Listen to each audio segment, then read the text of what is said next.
Remember Pearl Harbor? Americans remember the events of December 7, 1941, as a surprise attack. And it was a surprise in this one sense.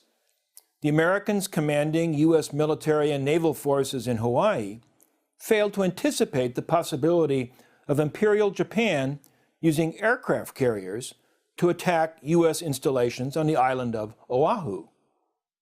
Yet in a more fundamental sense, war against Japan did not come as a surprise. It was visible a mile away. On November 27th of that year, the Chief of Naval Operations in Washington had issued what he explicitly called a war warning to all his subordinate units. An aggressive move by Japan is expected in the next few days, he wrote. Hostile action possible at any moment, the War Department told Army field commanders. The crisis in U.S.-Japanese relations was obviously reaching a climax. The United States was choking Japan economically. Diplomacy had failed, and war loomed on the horizon. Yet policymakers in Washington failed to perceive precisely how that war was going to begin. They got caught with their guard down. A failure, by the way, for which the senior Navy admiral in Hawaii, along with his Army counterpart, was held accountable. Admiral Husband Kimmel and Lieutenant General Walter Short were both relieved, reduced in rank, and summarily retired. Something of the same applies to the attack that the United States sustained on September 11, 2001. Americans remember the awful events of that day as utterly unexpected, coming out of the blue. And 9/11 was a surprise in one sense. Those occupying positions of authority in Washington failed to anticipate the possibility of terrorists seizing commercial airliners and using them as instruments of mass murder. As in December 1941, the United States got caught with its guard down. Although in this case, no one was held accountable. Sort of amazing when you think about it. As in December 1941, the surprise was at most a tactical one. The attack on Pearl Harbor transformed antagonists into belligerents. After December 7th, the United States and the Japanese Empire were at war. A fight to the death had commenced. The contrast with the events of 9/11 is instructive. In the latter case, the United States had already been at war for 2 decades. True, that war lacked the imprimatur of a formal congressional declaration.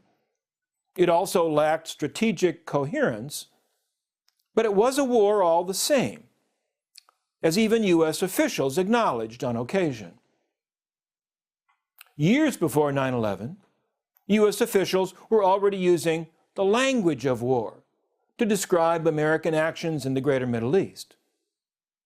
While providing context for the U.S. strikes against Afghanistan in 1998, for example, Secretary of State Madeleine Albright explained that the United States was, quote, involved here in a long-term struggle.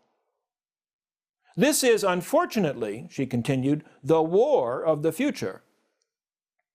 President Clinton agreed. Our efforts against terrorism, he said, cannot and will not end with this strike. The president assured the American people, quote, we must be prepared for a long battle. So the impact of 9/11 was not to initiate a war, but to alter a war long since begun. America's war for the greater Middle East had been a haphazard thing, a war of half measures, proceeding in dribs and drabs. Now, if only for a time, it acquired focus and gained intensity. It fell to President George W. Bush, W. as he was known, to explain what the events of September 11th signified. At one level, it's difficult to imagine anyone less qualified for that task. Although an amiable enough fellow, Bush had gotten to where he was principally on the basis of his family name, along with crucial assistance rendered by 5 Supreme Court justices who broke the deadlocked 2000 election and handed him the keys to the White House. W. had run for the presidency promising that if elected, he would pursue a humble foreign policy. Humble was his word. His campaign had been particularly critical of Democrats inclined to commit the United States to futile nation-building exercises. Modesty, restraint, realism, competence. These would be the watchwords of American statecraft during a Bush administration. To signal what this might imply in practical terms, the candidate had surrounded himself with a group of seasoned foreign policy advisors, veterans of past Republican administrations.